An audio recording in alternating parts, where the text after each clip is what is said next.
Our tagline is a mobile platform for a better Philly, which is a fancy way of saying that we write about the city, we point to great stuff about the city, and we'd like to help the city be better. It's not that we want to say who you should vote for mayor, but it's kind of easy to say we would like less crime and better schools, and we're going to try to figure out ways to point people towards things that would improve those things. Let's see, what can I tell you? The mobile part is interesting for us. More than half of all traffic on the internet is accessed by phones or tablets on everybody's website. So most of the audience everywhere for news is coming to those places by mobile. How do you get to things by mobile? The apps that people use the most on their phone are social apps. Facebook by far is number one. After that, it's WhatsApp, Instagram, Yik Yak, and a long descending list, Snapchat, a long descending list of apps that are not traditional like news apps, like a Philly.com app or a New York Times Now app or whatever. It's mostly Facebook. Facebook, 2 billion users. People spend more than 2.5 hours per day on Facebook. So our site, to fit into that atmosphere, has to look great on a phone, and it has to be easily accessible and fast loading through Facebook. We don't have a Billy Penn app. Is Billy Penn in those 6 things that I mentioned earlier? Hell no! And there's no way that we're going to be able to get people to do that. So we're a website and not an app yet. Eventually, I'd like it for us to be an app, but it's going to be a high bar. We have to be so great. People have to be screaming to use it, and we have to have a bunch of money that we don't have right now. Billy Penn right now is 4 full-time people all working out of Temple University, where they're incubating us, which means they're giving us free space. Me, I'm the editor. Background on me. I used to work at the Philadelphia Inquirer for 3 years before it went bankrupt the first time. I don't think it's been bankrupt since, but it's closed. I spent most of my career in Pennsylvania. I grew up in Berks County, which is 2 counties north of here, and is a lot of farms. Literally, I grew up between a golf course and a cornfield. I went to a very small high school. My graduating class was 100 kids. I went to Penn State, spent 4 years there, spent a year and a half working as a police reporter at the Center Daily Times, which is a little newspaper outside Penn State. So when you're a police reporter in a college town, you report about parties and drunk people doing stupid things. Did a lot of that for 4 years. Or for a year, sorry, a year and a half. And then I left because it was also hard to eat anything but ramen and live there and work. So I took a job in Allentown, which is north of here, and I spent 7.5 years at the Morning Call, which is a Tribune-owned newspaper there, back when newspapering didn't suck quite as bad as it does today.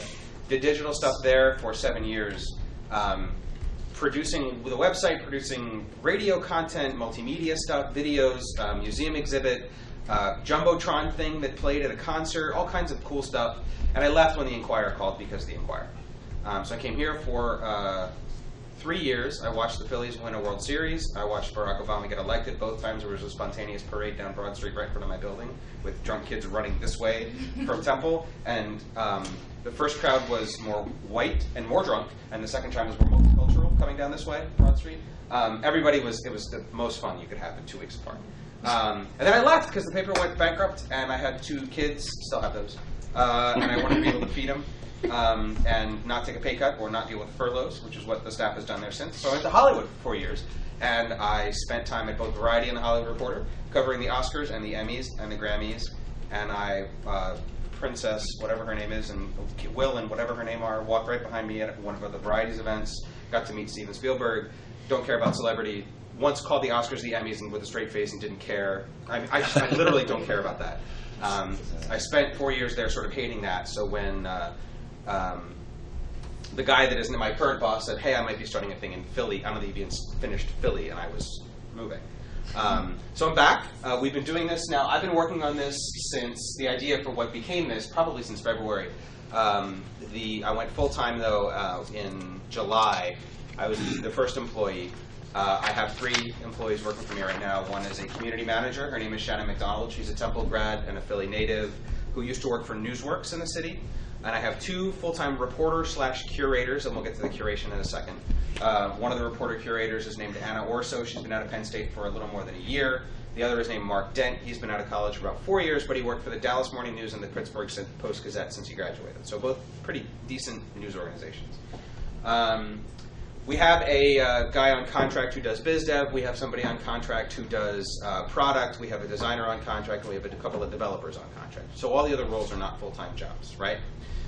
How we're being funded right now is that Jim Brady, my boss, who's the former executive editor of WashingtonPost.com and the former editor-in-chief of Digital First Media, which was the Denver Post and a whole bunch of really small, crappy newspapers that you don't care about, he put $500,000 of his own money behind Billy Penn so far.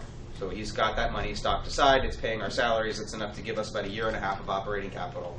Until or unless we get funding or make enough money through the things we're trying to do, like the sponsored posts on the site, advertising, or membership, in order to start paying for ourselves. So either we get investors to invest in us, and that's the whole startup cycle, and we can go through that if you guys don't know about that, or we get enough money through traditional advertising means to be a small standalone business. We're hoping it's the latter. Or the former, rather, that we get investment, because then we can grow to a bigger staff and then we can do more cool things with technology and things like that. Billy Penn, the site itself, is a mix of links to other places, social media posts on Twitter, Facebook, Instagram, YouTube, etc., and our own stories that we write ourselves. If you look right now, we've got a whole bunch of links on this homepage to a lot of different stories that are interesting today.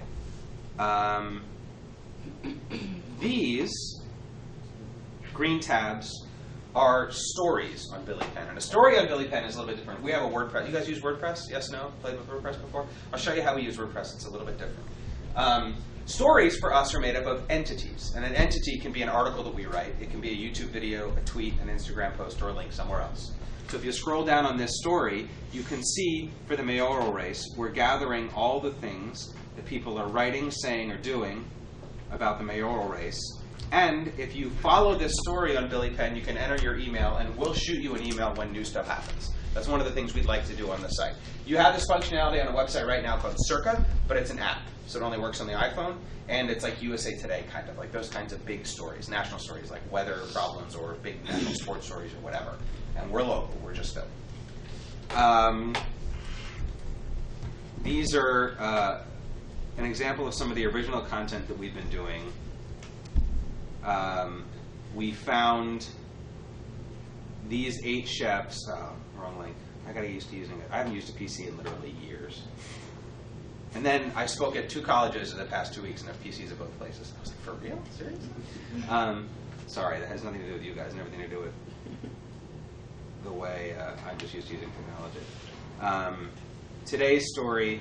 Did you guys catch the story a couple of weeks ago about the off-duty police officer who was caught masturbating on SEPTA? So part of that story that was interesting to me, sorry I said that really fast, part of the story that was really interesting to me was that there was a team of social media people at SEPTA who caught that guy, and I thought that was interesting as hell.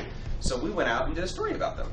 It's basically those dudes and some other people who sit in an office in Center City and look literally at everything you say if it says SEPTA. If you tweet something SEPTA-related, or Facebook something SEPTA-related, or Instagram something SEPTA-related, they find it, they see it. More often than not, they respond to it. I thought that was a really interesting story. They have a poster on the wall that says, "Victory is tweet." SEPTA social superheroes, yeah. So we did a story about them, which is a longish story, but we include some, you know, some pretty Philly comments. Lots of F-bombs. So we did that story. But we also did stories about how to hack parking in the city, like tips to finding a free parking spot, how to hack SEPTA in the city, how to drive the Northeast Corridor. Every week we do a playlist. So we recap stories for the week. And I hit it again. I'm downloading more stuff.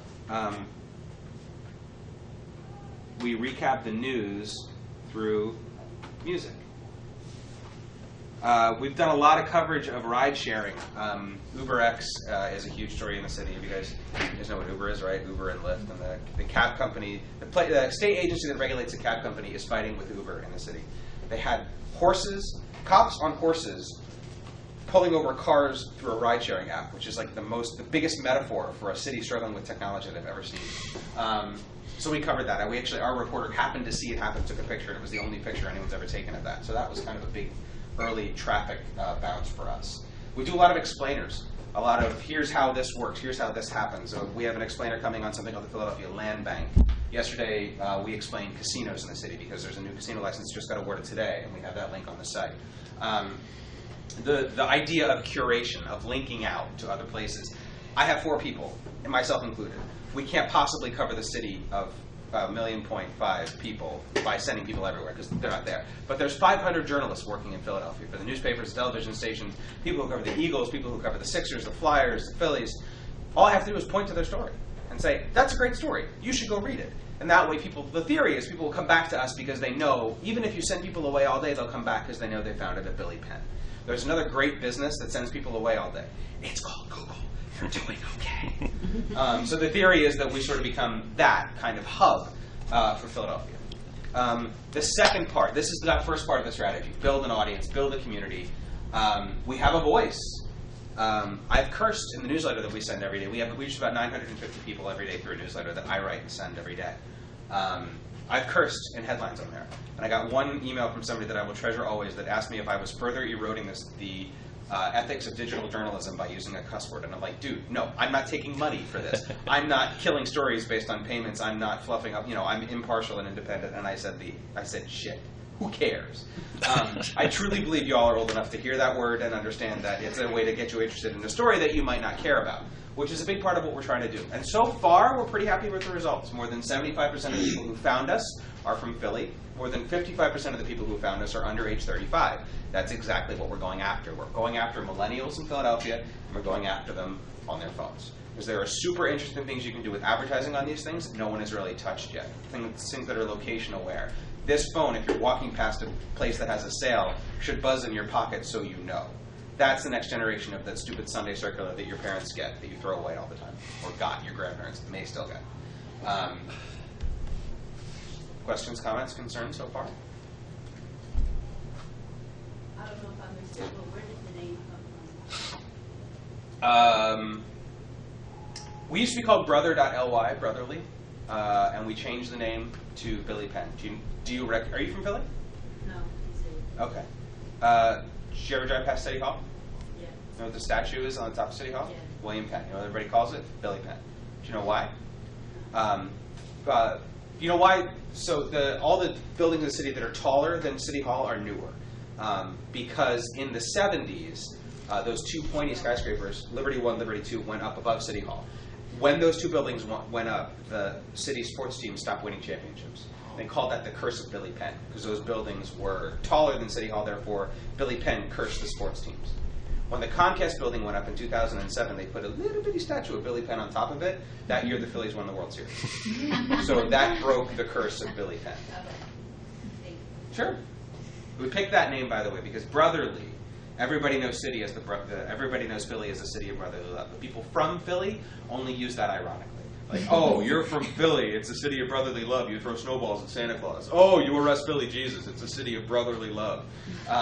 Whereas Billy Penn, if you're from D.C., you don't know what the hell you're talking about. And that's exactly what we were going after. We wanted to hit people in Philadelphia. So we felt the name really worked for the city. Questions, comments, concerns? What do you think? Have you seen the site? Do you hate it? Do you like it? All right, so I could just go to Philly.com or a Philadelphia news website if I want to keep up with like stuff going on in Philly. What would be your response to a critic like that? I think it's great. We want to draw attention to their great stories, but you're going to get a lot of crap when you go to those websites too. A lot of Philly.com. More than half of Philly.com's traffic is not local. More than half the links on their homepage are generic celebrity stuff that you can find other places. We're all about Philly all the time. That's what we want to be. If we're doing our job right, we will send them audience. We've included their stories in our daily newsletter. We rely on them as a news source, so I hope they do well because they do great stuff. But they also do a lot of stuff that isn't Philly, and we're only Philly. So you would never do like another story in a different city? Like maybe like in the tri-state area? We would do or point to work, whether we do it ourselves or not, that impacts Philly in some way. So yeah, if we link to some of the crazy stuff that's happened in South Jersey, because just Jersey is Jersey. Delaware less so, although Joe Biden is too easy of a target to miss. So we will link to a lot of Joe Biden stuff because he's really funny. I can also, this is the first part of our strategy. We want to build a community, we want to build a bunch of people that are interested in Philly. The second part of that is the whole idea of making the city better, which we haven't really addressed quite yet. We want to figure out how to organize people into groups. We also don't have comments on this website. You won't find comments on there because comments are a crap hole most places. There's actually a Tumblr called Philly.comments. And you can see, this is one of, like, these are all actual comments on Philly.com. Oh my goodness. So we don't want that, basically. So we don't have comments on Billy Penn right now. But I can see us having a way for people to interact, and almost like a discussion board that we can pull back up for news. And what if, in order to contribute to our discussions on Billy Penn, you had to pay a monthly fee to belong to a couple of Billy clubs? We're calling them Billy Club. Get it? Okay. Anyway. And so those might be around schools, development, nightlife, or whatever. And if you belong to a Billy Club, you get tickets to 3 happy hours over the course of a year. You come to the happy hour, you get 2 free drinks. Not a bad deal, right? We're hopeful that that's actually a huge part of our strategy. That's the next thing we're going to start building out. And who knows after that? Advertising, we hope, is going to be less than less than half of our total revenue. The other half will come from membership, from events, from sponsorships, from things like that. We've, in terms of going after this millennial audience that I talked about, so that's a lot of how we do that is based on the stories we choose to cover, choose to link to, choose to care about. We're all over SEPTA. You guys know you guys use SEPTA, right, to get around in the city? You know they're coming out with a new payment system called the SEPTA Key. So we did an explainer on the SEPTA Key and how it works. Because SEPTA has an explainer on SEPTA's website, and it sucks. It's terrible. It's hard to read, it's hard to use, and it's super bureaucratic. So we just wrote one in plain English. It did incredibly well for us. Got a lot of views. People shared it like crazy because we explained it in a way they would understand. We care a lot about transit, we care a lot about ride sharing, we care a lot about bicycling, we care a lot about exercise and physical fitness, not stuff that I think you see covered comprehensively other places. And that's the other thing we want to do, is go after stories that aren't being told. I have three people work for me, 2 of them are reporters. It's not good for me to have them do a story someone else is doing. If there's a press conference, I'll just link to it. Thanks. I don't have to send somebody, because somebody else is going to write that story. Makes sense? You guys are easy or quiet, or you haven't had enough caffeine yet. Come on. Questions? No? Y'all love the idea. Go ahead. Describe your relationship with CEO Jim Bird. Like how did you link up and really get things going? Match.com. No. I met Jim. I want to say 4 years ago. I was the executive online editor of Philly.com, and he was the executive editor of WashingtonPost.com. And I took a train down to Virginia to figure out how WashingtonPost.com worked.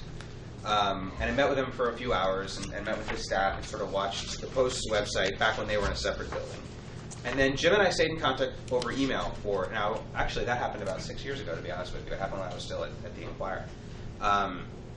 And we stayed in contact, and then after Jim left the Post, he wound up consulting at the Inquirer and Philly.com after I left. So he and I emailed like a bunch back then to sort of say, what happened? What's the deal here? So I caught him up on our shop when he was consulting. And then he went out to Digital First Media.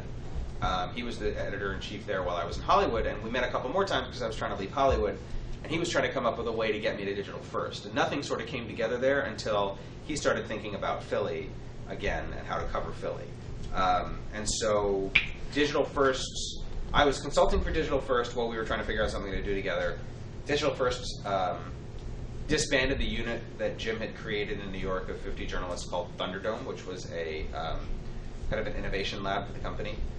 Once they pulled the plug on that, Jim decided he wanted to do his like next venture to be a business that he started, and have Billy Penn, what will become Billy Penn, be the first kind of iteration of that empire. Jim wanted to not have to have a boss anymore who was a guy who ran a newspaper company, because those people kind of suck. So he is a really smart guy. It's nice to have a boss who understands what I do. It's the first time for that in a few years for me.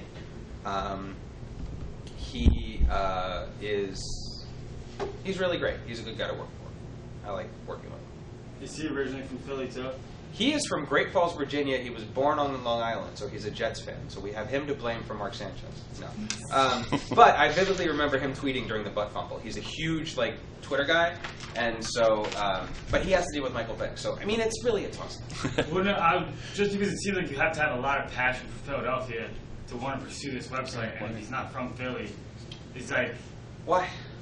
I mean... Why? I'm originally from Philly. I've grown up my entire life, and I like like this concept seems really cool, and it seems like you were Philly basically your entire life. Well, I'm Pennsylvania. I'm not Philly. You know, I Berks. grew up in Reading. Berks County ain't Philly, right? But I watched Jim Gardner every night to the degree that counts, right?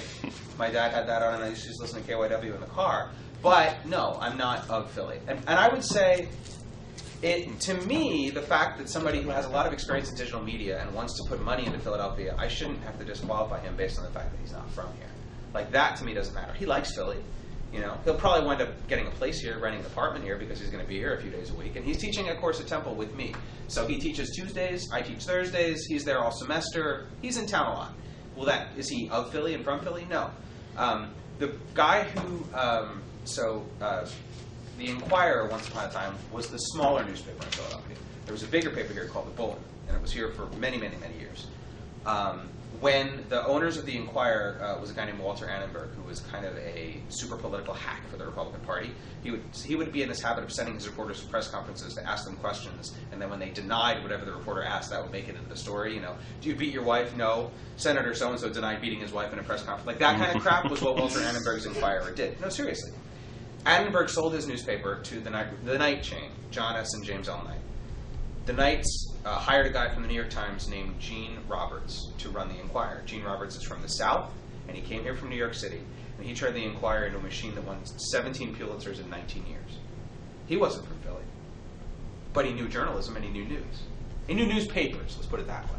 Now, I know newspapers. Newspapers are a crappy business. I know news, I know digital. Jim knows news, Jim knows digital. To me, it doesn't matter that Jim's from here or from anywhere, as long as the product at the end of the day is good and interesting. Because honestly, if this would have come from Philly, it would have happened without us. It would be here already, right? It's a long way of answering that question. But it's a good point. It's a decent point. Mm-hmm. And we have heard, somebody on Twitter last week called us carpetbaggers because we're coming in from out of town. Who cares where we come from? You think the people who play for the Eagles are from Philly? Chip Kelly's not from Philly, right?